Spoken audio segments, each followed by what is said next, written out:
Hi mga beshi! Magluluto tayo ngayon ng pork giniling. So alam ko naman karamihan sa inyo ay marunong nang magluto ng pork giniling. So wala lang, gusto ko lang ipakita yung aking version ko, no? So welcome sa Panlasang Lot-Lot. Charot!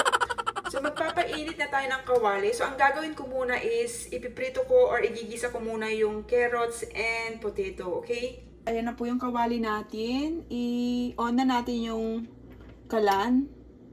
So mainit na yung kawali.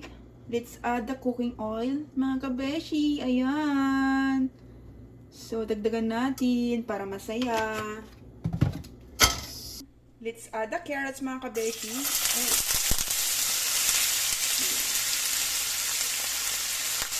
So, ipapang-fry muna natin yan, mga kabeshi, para masaya. Pwede na natin isabay pati yung porero. So, let's add the porero, mga kabeshi. Ayan. Ang dami ko Ganyan natin siya. Haluin natin siya.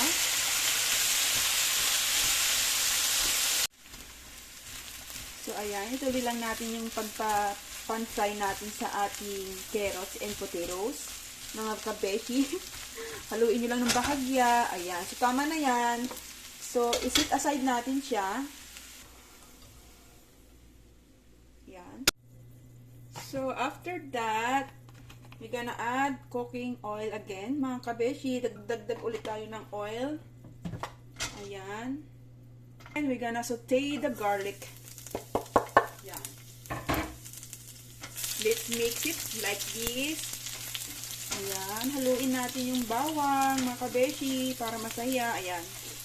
Ito po yung sikreto para lalong sumarap yung ating niluluto. Masunog yung bawang natin, no? Tapos yung sibuyas. Haluin natin. Tapos, let's add the ground pork. Oops.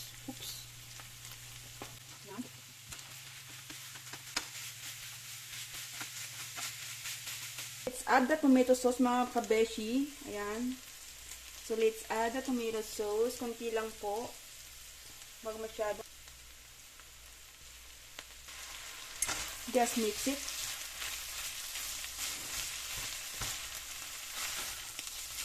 Ayan, haluin lang natin mabuti. Ay, mabuti. Haluin lang po natin mabuti, mga kabeshi, ha? Para masaya. Ayan. Para lalong sumarap yung ating giniling. Diba? So, konti lang dapat yung tomato sauce. Baka magmukha siyang spaghetti, okay? Tapos, let's add some water. Ayan. Ayan. Lagyan natin ng water. So, takpan lang natin. Tapos, pakuluan lang natin siya hanggang lumambot po yung ating pork giniling. Okay? So, once na kumulo na pala yung ating pork giniling, pwede tayong mag-add ng pork cubes. Okay? Ating pork cubes. Let's add pork cubes. Then, hayaan lang natin siyang matunaw dyan. Then, cover the pot again. Or, just cover the kawali.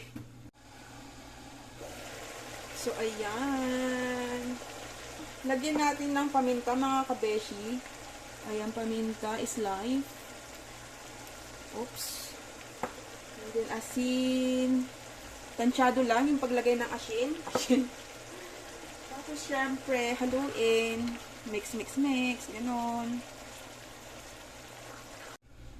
So, tignan natin kung okay na yung karne.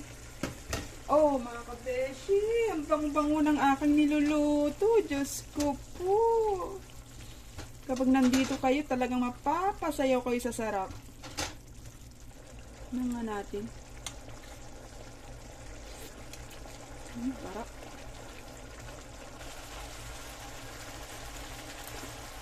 Ayan, sa puntong ito, mga kabeshi, ilagay na natin tong green peas. Yan, ikalat natin ng ganyan. Ayan, kapag nagluluto ba kayo ng pork giniling, naghahalo din ba kayo ng green peas, mga kabeshi ko? Ano daw?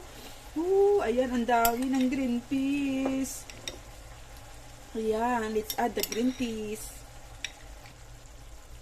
Ang ginamit kong green peas, mga kabeshi ko, is yung nasa lata. So, malambot na po yan.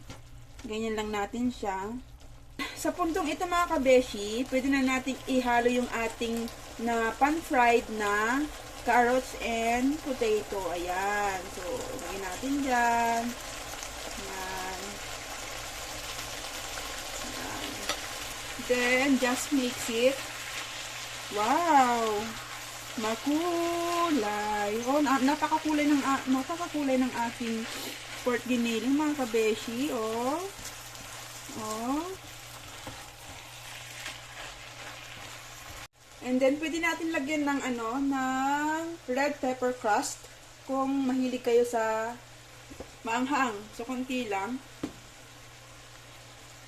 Ganyan lang natin siya. Okay. Haluin. Mix it mga kabeshi. Ayan. Dahil mahilig sa maanghang yung aking ulirang mister, kaya nilagyan ko siya ng sili. Kunti lang. So, ayan. So, yung iba, naglalagay ng sugar sa pork giniling. Pero ako, ayaw ko nang naglalagay ng asukal. Kasi hindi ako sweet. Charot.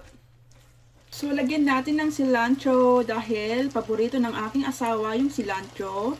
Ayan, mga beshi. Yan yung pinakasikreto ng aking pork giniling with cilantro. Yeah.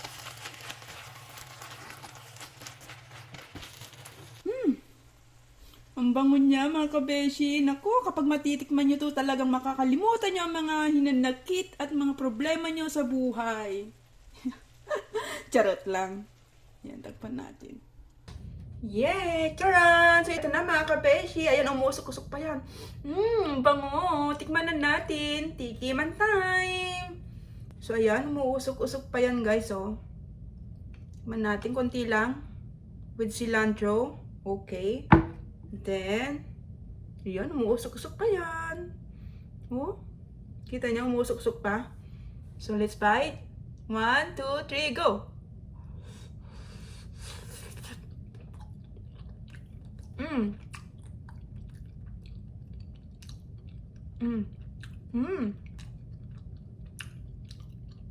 Ay, ang sarap! Grabe, makakalimutan niyo talaga ang problema niyo sa buhay kapag natikman niyo tong luto ko. Napakasarap! Ang sarap!